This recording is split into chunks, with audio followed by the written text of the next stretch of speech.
Hi hello నమస్తే welcome back to our channel. నేను మీ వైషు.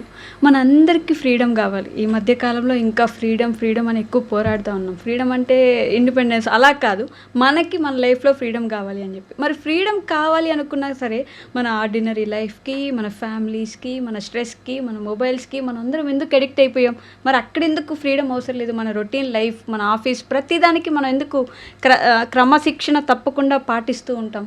ఈ విషయం గురించి మాట్లాడడానికి ఈరోజు నాతో పాటు డాక్టర్ హరీష్ తనేటి గారు ఉన్నారు. సార్తో మాట్లాడదాం. హలో సార్, నమస్తే. నమస్తే. ఎలా ఉన్నారు? ఆల్ గుడ్ అండి. బాగున్నారా? బాగున్నాను. So everyone needs freedom, want కూడా కాదు, నీడ్స్ ఫ్రీడమ్. ఈ మధ్యకాలంలో ఫ్రీడమ్ అంటారు. మరి ఆర్డినరీ ప్రతిరోజు అదే టైంకి ఆఫీస్కి వెళ్తారు, ప్రతిరోజు అంతే బంధుత్వాలు ఉంటాయి, ప్రతిరోజు అదే ఫోన్కి అడిక్ట్ అయిపోయి ఉంటారు. ఇవి మాత్రం ఎందుకు డిటాచ్ చేసుకోలేకపోతున్నారు? మరి ఫ్రీడమ్ అంటే వీటిలో లేదంటారా?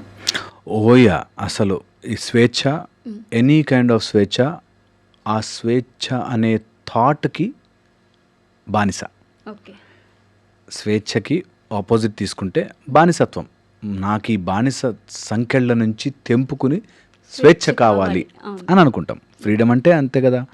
నాకు ఏదో నన్ను పట్టి ఆపుతోంది, దాని నుంచి నాకు బయటకు రావాలి. ఒక పంజరంలో నేను ఇరుక్కుపోయి ఉన్నాను, అందులోంచి బయటకు రావాలి. ఓకే, పోరాటం చేస్తే పోయేదేముంది, బానిస సంకెళ్ళు తప్ప అని కదా. అలాగా పోరాటం చేసి ఫ్రీడమ్ కావాలి అనుకుంటారు. మేజర్ దెబ్బ మైండ్ చేసే ఫ్రాడ్, మైండ్ చేసే మ్యానిపులేషన్లో ఫస్ట్ థింగ్ కంప్లీట్ స్వేచ్ఛ. నీకు మోస్ట్ డేంజరస్ థింగ్. మనకు కూడా freedom with duties and responsibilities. ఎప్పుడైనా చూసారు కాన్స్టిట్యూషన్లో ఉంటుంది, డ్యూటీస్, రెస్పాన్సిబిలిటీస్ ఇవి ఉంటాయి. చాలామంది ఫ్రీడమ్ అంటే ఈ రెస్పాన్సిబిలిటీ అనే బంధనం నుంచి తప్పించుకుని నేను ఫ్రీడమ్ అయిపోతాను అనుకుంటూ ఇంకో దానికి బానిస అవుతారు. ఇంకొకటి ఏదో ఒకటైతే బానిస అవుతూనే ఉంటుంది. అందుకే మానసిక బానిసత్వం అన్నిటికంటే భయంకరమైనది. మానసిక బానిసత్వం ఏంటంటే ఎనీథింగ్ అది లేకుండా నేను బ్రతకలేను అన్నది బానిసత్వం. ఒక కప్పు కాఫీ, నాకు 4 o'clockకి టీ తాగకపోతే తలనొప్పి వస్తుందండి అన్నాడు ఒక ఆయన. ఒక టీ కప్పు నిన్ను బానిసం చేసింది కదా. అది లేకపోతే నువ్వు నీ వైఫ్ మీద అరుస్తున్నావు, నీకు పిచ్చిగుంటుంది, నీ అటెండర్ల మీద తిడుతున్నావు అంటే నీ టీ కప్పు నిన్ను బానిస చేసుకుంది. టీ కప్పుడు బానిస అయిపోయావు. ఒక ఆయన ఎద్దుని పట్టుకెళ్తున్నాడంట, ఇంకొక ఆయన ఇంకో ఎద్దుని తీసుకొస్తాంట. ఆ 2 ఎద్దులు పక్కపక్కనాగాయి. వీళ్ళిద్దరు ఇక్కడ ఉన్నారు. ఆ ఎద్దులు మాట్లాడుకుంటున్నాయంట. వీడు నన్ను పట్టుకున్నా అనుకున్నాడు, నేను ఎక్కడ పారిపోతాను అనే భయంతో వాడిని నేను పట్టుకుని ఉన్నాననే విషయం వాడు మర్చిపోయాడు అని. అది ఎక్కడ పారిపోతుందో అనే దాంతో వీడు దాన్ని పట్టుకున్నాడు, అది ఫ్రీడమ్ అనుకుంటున్నాడు. ఓకే, నాకు అది ఉంది అనే దాంట్లో అదే బానిసత్వం. వాడేమనుకో ఆ ఎద్దు నా బానిస అని అనుకుంటున్నాడు, నేను పారిపోతానేమో అనే భయం వాడు నాకు బట్టి ఆపుతోంది, అది వాడి బానిసత్వం అని. సో పాయింట్ ఇస్, మన మైండ్లో మనం దేన్నైతే ఇది వదులుకుంటే బతకలేము అనే దాంట్లో ఉన్నామో వాటన్నిటికీ మనం బానిస, మనకి ఫ్రీడమ్ రాలేదు. అంటే అలా ఏదో ఒకటి లేకపోతే అసలు ఉండగలమా మనం? ఎగ్జాక్ట్లీ. సో ఏదో ఒకటి లేకపోతే ఉండలేము. కాబట్టి మరీ బానిస అయిపోయేలా కాకుండా ఏదో ఒకటి పట్టుకో. ఈరోజు మంచిగా ఉప్మా చేసుకుని తినాలనిపించింది, తిను. ఉప్మా లేదనుకో మరేం పర్లేదు, ఇడ్లీ తిను. ఉప్మానే కావాలి అనే దాంట్లో ఉండద్దు. నాకు ఈరోజు ఆ డ్రెస్ వేసుకుందాం అనుకున్నాను, ఇవ్వలేదు, నీకేంటి? బానిస అయిపోయావు. ఒక లుక్కి బానిస అయిపోయావు, ఒక ఆలోచనకు బానిస అయిపోయావు. నాకు ఇలాంటి వైఫే కావాలని అనుకున్నాను చిన్నప్పటి నుంచి అన్నాడు ఒక ఆయన. అయిపోయా, ఇరుక్కుపోయావు. నీ థాట్కి నువ్వు బానిస అయ్యావు బాస్. ఎప్పటికి మారేది మనం. సో ఎప్పుడైనా సరే బానిసత్వం నీ మనసులో ఉంటుంది, మానసిక సంకెళ్లతో నిన్ను కళ్ళెములా వేసి పట్టుకుంటుంది. ఈరోజు కూర్చుని సెపరేట్ చేసుకోవాలి, దేనికి నేను బానిస అయ్యాను, దేనికి లేకుండా నేను బ్రతకలేకపోతున్నాను. బట్ ఇప్పుడు ఆఫీస్కి వచ్చే వాళ్ళు ఆ ఆఫీస్ రెగ్యులర్గా టైంకి రావడం, టైంకి లాగౌట్ చేయడం, లాగిన్ చేయడం, ఇది మ్యాండేటరీ వాళ్ళకి. దానికి బానిసని అనగలం అవ్వాలని మనం. ఇప్పుడు ఆఫీసులోకి నేను వెళ్ళేది, ఆఫీస్లో చేసేది, నాకు మంత్లీ శాలరీ వస్తుంది కాబట్టి మంత్లీ శాలరీ వస్తుంది, మంత్లీ శాలరీ కోసం చేసుకుంటే ఓకే. ఎక్కడో తిట్టుకుంటూ ఏదో విషయంలో నాకు అది జరిగితే బాగుండు అనుకుంటే ఇక్కడ బలవంతంగా పనిచేస్తుంటే వాళ్ళకి ఇది సంకెళ్ళు వేసినట్టు అనిపిస్తుంది. ఇక్కడ రెండు క్రాస్ చెక్ చేసుకోవాలి. నేను అదేదో నా లైఫ్లో ప్యాషన్ అని అనుకుని దేన్నైతే వెంటపడుతున్నానో అది వెళ్ళినా అది నా బానిసత్వమే అవుతుంది. దేనికో దానికి నేను నా సమయాన్ని వెచ్చించుకోవాలి. కాబట్టి ఇదా అదా అన్నది బేరీజ్ వేసుకోవాలి. మెజర్ ఇట్ అండ్ సీ నేను దేనిలో కంఫర్టబుల్గా చేసుకోగలను. ఎందుకంటే అన్నిటికంటే ప్రెషస్, అన్నిటికంటే చాలా యూస్ఫుల్ టైం.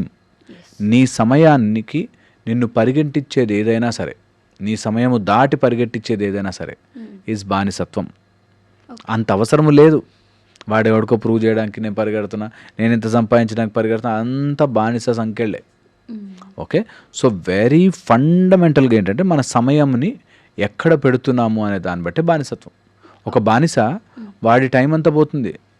ఆ ఎవరైతే ఓనర్ ఉంటాడో ఆ ఓనర్కి డబ్బు సంపాదించడానికి వీడు పరిగెడుతుంటాడు కదా. అదే బానిసత్వం అంటే. బానిసత్వం అంటే నీ బాంచం ద్వారా, చెప్పు ద్వారా, అంటే ఆ ద్వారా ఏం చెప్తే అది చేస్తూ ఉంటే వాడికి ఆ కొంత డబ్బు ఇస్తాడు. అది బానిస. అప్పుడు అందరు సాఫ్ట్వేర్లు, అందరు ఆఫీసులో పనిచేసే వాళ్ళు బానిసలే కదా. కాదు కదా. వాడికి కావాల్సిన డబ్బు స్కిల్ కోసం నీ స్కిల్కి తగ్గట్టుగా చేసుకోవడం. నువ్వు లేకపోతే నేను బతకలేను అనకుండా, నేను ఇక్కడ జాబ్ రాకపోతే I can get somewhere, that's okay, no problem. నేను అది బానిసత్వము కానిది. దట్ నేను నాకు టాలెంట్ ఉంది, ఎక్స్చేంజ్ ఆఫ్ మనీ కావాలి కాబట్టి నీకు ఆ వర్క్ చేసి పెడతా, నువ్వు నాకు డబ్బులు ఇచ్చి పెడుతున్నావు. ఓకే, ఇది వేరే. నువ్వు నన్ను కొట్టినా నేను అక్కడే పడి ఉంటా, నువ్వు నన్ను తిట్టినా నన్ను ఏమనకు ద్వారా నీ కాళ్ళు ముక్తా అంటే అది బానిసత్వం కదా. సో అట్లా బతకలేను, చెయ్యలేను, అమ్మో ఇది నాకు లేకపోతే నా జీవనం ఏమైపోతుంది, అది బానిసత్వం. ఓకే, ఇది బేసిక్. ఇంకొంచెం ఒక్క స్టెప్ ఫర్దర్ వెళ్తే, ప్రతి ఫ్రీడమ్ కోరుకునేవాళ్ళు రూల్స్ అండ్ రెస్పాన్సిబిలిటీస్ మర్చిపోయి నీ బాధ్యత ఏంటో గుర్తించకపోతే ఆ బాధ్యత వదిలేసుకోవడం ఫ్రీడమ్ అనుకునే వాళ్ళందరూ తప్పు. స్వేచ్ఛ వచ్చాక, ఫ్రీడమ్ వచ్చాక నీ బాధ్యత ఏంటో కూడా నీకు తెలియాలి. ఓకే, ఫర్ ఎగ్జాంపుల్ నాకు ఫ్రీడమ్ ఉంది, ఒక గిటార్ ఇచ్చాడు, ఇష్టం వచ్చినట్టు నా ఫ్రీడమ్ బై, అది మ్యూజిక్ రాదు. దానికి ఎంత పాజ్ ఇవ్వాలి, అదేంటి అట్లా పాజ్ ఇస్తేనే నాకు ఉన్నట్టు ఆ ఫ్రీడమ్ అంటే, అలా ఆ responsibility will give you good music. అలాగే నీకు ఫ్రీడమ్ ఉండొచ్చుగాక, బట్ నీ ఫ్రీడమ్కి కొన్ని రూల్స్ అండ్ రెగ్యులేషన్స్ ఉంటాయి. అంటే చాలామంది ఈ మధ్య కాలంలో ఇన్స్టాగ్రామ్లో రీల్స్ వస్తూ ఉంటే, మేము ఫ్రీడమ్ చూస్ చేసుకున్నాం, ఈ రొటీన్ లైఫ్ మాకు వద్దని చెప్పి మేము అన్నీ వదిలేసి ఇలా బ్రతుకుతున్నాం. ఎలా అంటే లోకాన్ని పడి తిరగడం, ప్రపంచం చూసుకుంటూ మేము ట్రావెలింగ్ చేస్తూ మేము ఇలా బ్రతికేస్తాం అని చెప్తున్నారు. అది బానిసత్వం వదిలేసినట్టేనా మరి? హాయ్ కదా, వాళ్ళ టైం వాళ్ళ ఇష్టం, వాళ్ళ లైఫ్ వాళ్ళ ఇష్టం, వాళ్ళు ఎలాగైనా చేసుకోవచ్చు. అన్లెస్ అని అంటే ఎవరిని ఇబ్బంది పెట్టకపోతే. ఓకే, వాళ్ళ ఎదుటివాడు అనుకుని ఇబ్బంది పడితే. నాకు తెలిసిన ఒక మదర్ వచ్చారు, ఇది ట్రావెలింగ్ అని తిరుగుతోందండి, బండి వేసుకుని తిరుగుతుందండి, మగరాయుడిలాగా బండి వేసుకుని తిరుగుతుందండి, ఎలా చెప్పండి. అమ్మాయికి మంచిదా, హ్యాపీగా ఉందా, ఎంజాయ్ చేస్తుందా, ఏమవుతుంది, ఏమీ కాదు, మనమే భయపడిపోతాం ఏమవుతుందని. ఇది వన్ ఆస్పెక్ట్. సెకండ్ వచ్చేసి అలా అని ఆమె తన లైఫ్ని మర్చిపోయి ఎవరిని పడితే వాడు నమ్మేసి ఎటు పడితే అటు వెళ్ళిపోయి, అది రాంగ్. సో నీకు every freedom will have a responsibility. నీకు ఫ్రీడమ్ రైట్స్ ఉన్నట్టే రెస్పాన్సిబిలిటీస్ కూడా ఉంటాయి. యాజ్ ఎ సిటిజన్ నీకు ఫ్రీడమ్ ఏదైతే ఉంటాయో, right to speech, right to action, rights ఏవైతే ఉంటాయో అలాగే నీకు రెస్పాన్సిబిలిటీస్ కూడా ఉంటాయి. నేను అన్నట్టుగా గిటార్ ఇచ్చాడు, నీకు ఇష్టం వచ్చినట్టు కొట్టదు. There is a responsibility of holding the guitar. ఆ స్ట్రింగ్ని కరెక్ట్గా ప్రెస్ చేయగలగాలి, ఆ పాజ్ కరెక్ట్గా చేయగలగాలి. Pause is the music, so నీ responsibility is the music. Okay, so అది గుర్తించకపోతే నీకు ఫ్రీడము బానిసత్వంగా, ఆ ఫ్రీడము కూడా నిన్ను స్లేవ్గా మారుస్తుంది. ఫ్రీగా లేకపోతే తట్టుకోలేవు. ఓకే, సో అది కూడా నీకు బానిసంగా మారుతుంది, బానిసత్వంలోకి తీసుకొస్తుంది. ఓకే, ఇంకొక దీని ఎడిషన్ పాయింట్ చెప్తాను. ఎవరైతే ఫ్రీడమ్ కోరుకుంటున్నారో వాళ్ళు ఆల్రెడీ బానిసత్వాన్ని ఒప్పుకున్నట్టే.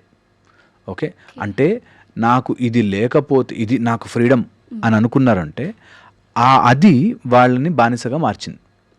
ఓకే, ఫర్ ఎగ్జాంపుల్ నాకు 9 to 5 తర్వాత నేను జాబ్ చేయను అని అనుకున్నాను అనుకోండి, 5 తర్వాత నేను ఎంజాయ్ చేస్తా అని అనుకున్నాను అనుకోండి, ఆ ఎంజాయ్మెంట్ లేకపోతే నేను ఈ రోజంతా వేస్ట్. చాలామంది రోజుల్లో వీకెండ్ ఎంజాయ్ అంటారు, సాటర్డే సండే పార్టీ చేసుకోవాలి అనుకుంటారు.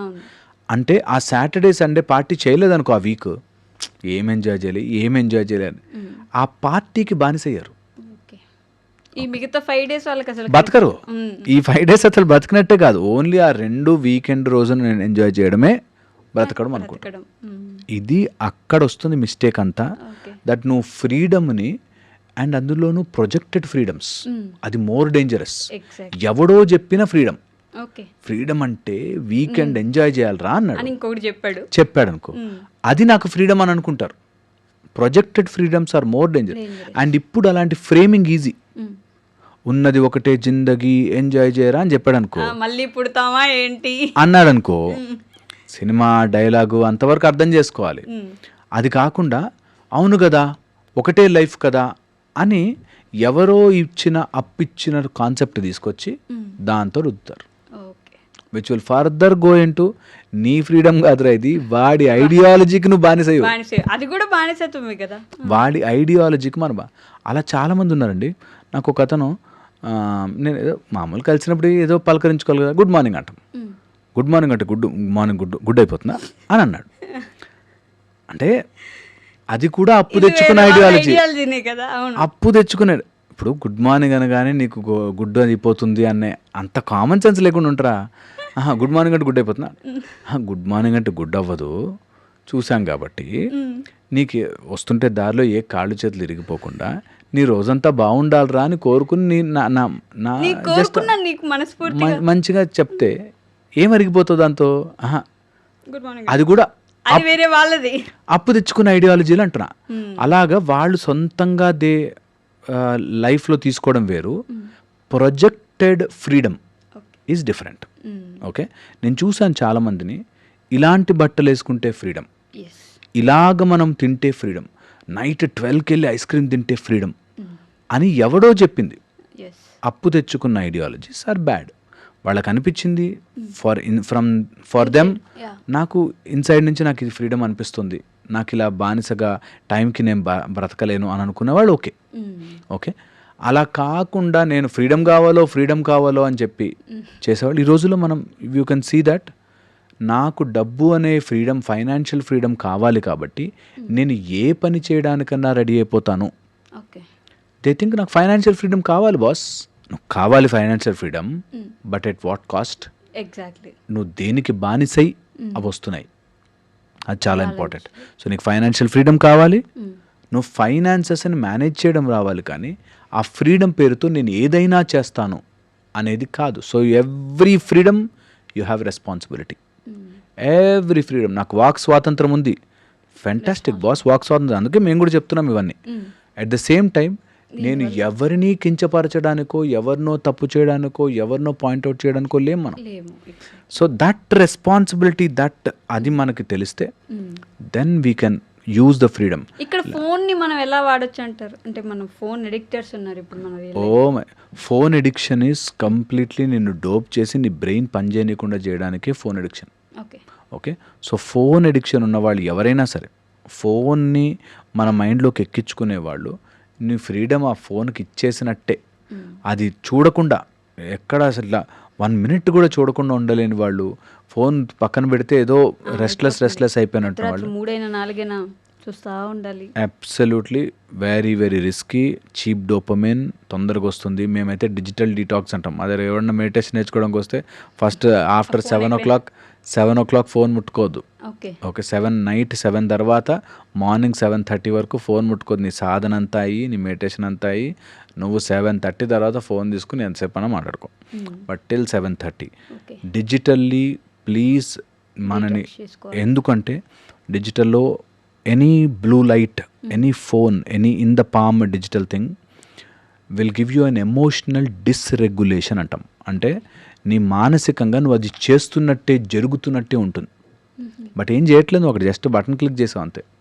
మీరు చూడండి, చాలామంది జిమ్కి వెళ్దాం అనుకుంటారు, ఫోన్లలో వెరైటీ వీడియోలు చూసి ఫార్వర్డ్లు చేసి సేవ్ చేస్తారు. వాళ్ళు స్టార్ట్ చేయరు జిమ్.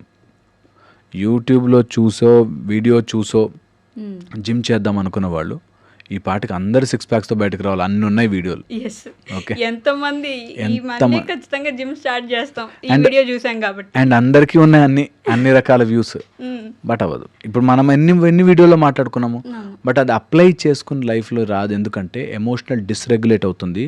విన్నంతసేపు బాగుంటుంది, తర్వాత అవ్వదు.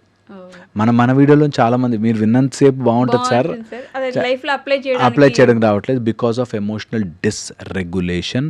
మనం ఎంత డిజిటల్లో చూస్తామో రియల్గా అయిపోయినట్టు అనిపిస్తుంది, అవ్వదు. ఇంకొక పాయింట్ యాడ్ చేస్తాను బికాజ్ ఇది హెల్ప్ అవుతుందని. ఏదైనా గోల్ పెట్టుకుంటే చాలామంది ఫేస్బుక్లోను స్టేటస్లోను పెట్టేస్తారు. That's emotional dysregulation. అగైన్ నువ్వు ఒకసారి పెట్టగానే ఒక అయిపోయిన హై ఫీలింగ్ వస్తుంది, చెయ్యం, మిస్ కొట్టేస్తాం. ఓకే, అందుకని డోంట్ డూ ఇట్. అంటే చెప్పొద్దు అంటారా, నాకు ఈ గోల్ ఉంది నేను ఇది చేసి చూపిస్తాను, పక్కన వాళ్ళకి కూడా చెప్పొద్దు. అస్సలు చేసి చూపించు, చెప్పకు. ఎందుకంటే అలా దాని గురించి చూడడము, దాని గురించి మాట్లాడేసరికి నిజంగా ఏదో దాటేసామనే ఫీలింగ్లో ఉంటాం. Very risky. Okay, thank you అండి. Right. And for more videos, please subscribe to iDream channel. Subscribe to iDream Media. Please subscribe to iDream. Please subscribe to iDream. Please subscribe iDream. And please subscribe to iDream. For more videos, subscribe to iDream. please like, share and subscribe to the channel. Congratulations, iDream. Subscribe to iDream. Subscribe to iDream. So subscribe to iDream Media. iDream ki iDream team andarki huge congratulations. Please subscribe iDream Media. Please subscribe to iDream. Subscribe iDream. Please subscribe to iDream. iDream అంటే నా కళల ఛానల్ను subscribe చేసుకున్న నోరు తిరుగుతలేదు, మీరైతే గంట గుర్తు కొట్టండి. For more such videos, please subscribe to iDream. Subscribe to iDream. Please subscribe to iDream. Please subscribe iDream Media. Please do subscribe to iDream. Please subscribe to iDream Media. For best entertainment and information, please subscribe iDream. And don't forget to subscribe to iDream.